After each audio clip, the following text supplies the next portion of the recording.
Tara, samahan niyo ako magluto ng aking paboritong merienda. Talagang paborito ko to. Paborito niyo rin ba? Paborito ng lahat. Meron tayo ditong kamote at medyo purple pa talaga yung sa gitna nito. Hiniwa ko lang into cubes. At itong ating langka ay aalisin lang natin yung pinakagitna para mas madaling maalis yung buto at mas madaling mahiwa-hiwalay dyan at maalis dun sa pinaka-laman niya. Ayan. So, ang gagawin natin dyan, aalisin yung buto tapos hihimayin lang natin ng medyo pahaba. Itong ating ube, ubing-ube pero hindi rin ube yung loob.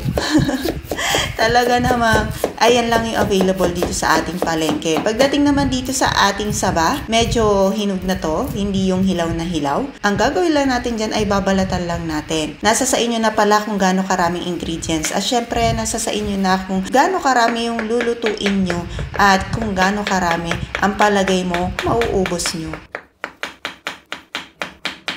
So, dito na tayo sa isang bowl. Naglagay lang ako dito ng glutinous rice flour.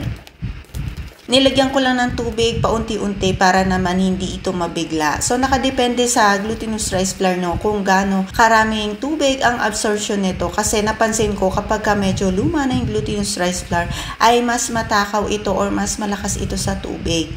So, lagyan lang natin ito ng paunti-unting tubig at lagyan din natin ito ng ube flavoring or ube food color. So, ayan, dinagdag-dagdagan ko. Kapag ka naman nasobrahan kayo sa tubig, ay pwede kayo mag-adjust at magdagdag ng glutinous rice flour. Kapag ganito na yung itsura, ay pwede na bilog-bilugin ng maliliit. Eto, sa ating glutinous rice flour ulit, ay nagbukod ulit ako na plain lang na puti na glutinous rice flour. Tapos ay nilagyan ko rin din ito ng paunti-unting tubig. So, nasa sa inyo na kung anong mga kulay ang gusto nyo mailagay dyan sa inyong glutinous rice flour or pagbibilog ng ating mga glutinous rice balls. Kapag ganun ulit yung dough at hindi na naghihiwa-hiwalay, ay pwede na tayo magbilog-bilog ulit ng mga glutinous rice bowl. Dito naman sa ating kawali, ito na yung pinakamalaking lalagyan ko. Kaya naman nilagay ko na dito pati yung corn syrup at yung corn. Tapos itong ating langka. Pakuluan lang natin at lagyan lang natin ito ng asukal.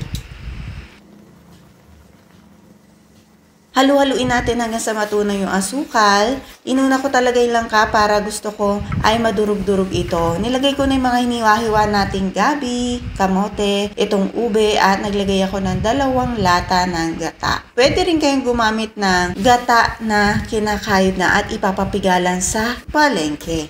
Ito naman, naglagay ako ng asin, halu-haluin lang natin para naman mas masarap. Hindi talaga naaalis yung konting asin. Hinuli ko na talaga nilalagay itong ating saging.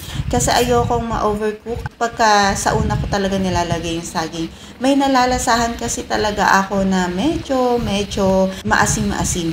Haluin lang natin at pakuluan iyon at tapos ilagay na natin itong ating mga glutinous rice balls. So, tiyagain nyo lang na isa-isa talagang ilagay nyo para hindi yan magkadikit-dikit sa ilalim. Halu-haluin nyo na. Tapos ay hintayin nyo na lang pagka lumutang-lutang na yan ay lutong-luto na yung ating glutinous rice balls. Tapos ilagay na natin dito sa panghuli yung ating nilagang tapioca or yung sago. Maliliit po yan. Yung iba naman, naglalagay nga ng medyo malalaking sago. Ready na itong ating ginataang bilo-bilo. Kung gusto nyong mas masabaw, ay lagyan nyo pa ng sabaw or gata at pakuluan. At kung nag-enjoy ka, ay huwag mong kalimutan mag-follow dito sa ating Mami K of Fresh Kusina. Talaga namang itong ating langka, talaga naglalaway pa dito. Bye-bye!